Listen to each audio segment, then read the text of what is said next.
Rob Parsons. Hello to you.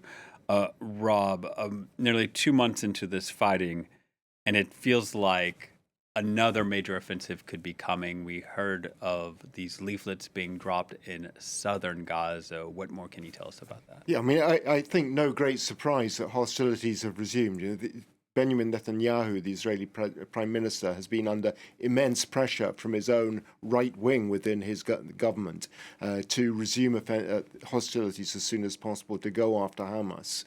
He's resisted because he's himself been under immense pressure from the international community, including the United States, to stay with the hostage releases.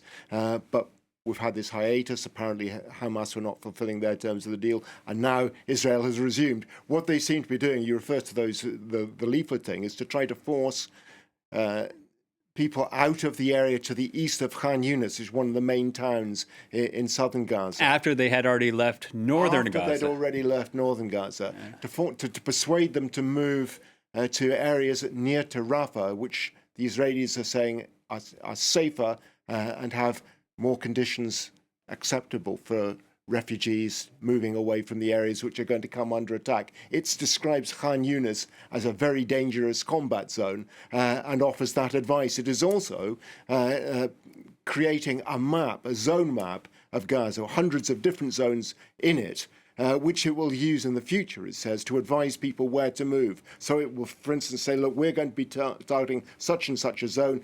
Best for your own safety if you move to another zone nearer the coast or whatever. Perhaps that is in response to the criticism and the demands that he's been getting from the Americans, particularly Antony Blinken, who was in that joint press conference with Netanyahu on Thursday. Other criticism coming from the Americans is from the U.S.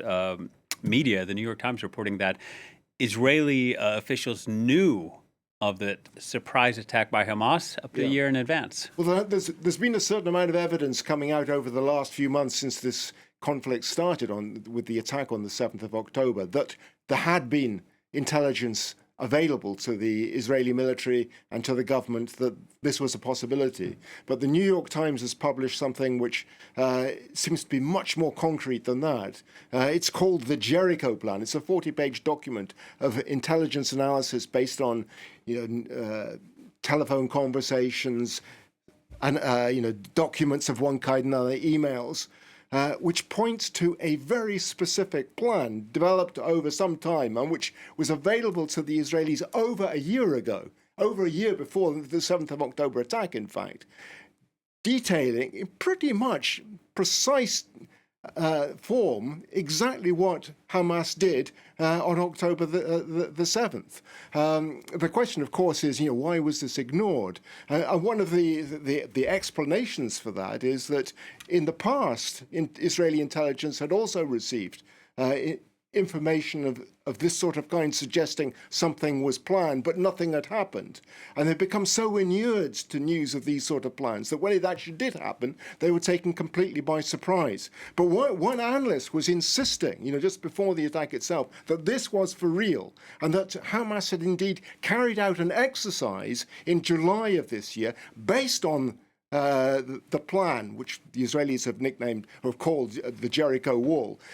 She forwarded her assessment, her analysis to her seniors, but was ignored. Oh, all right, Rob. Thank you very much, Rob Parsons, our chief foreign editor.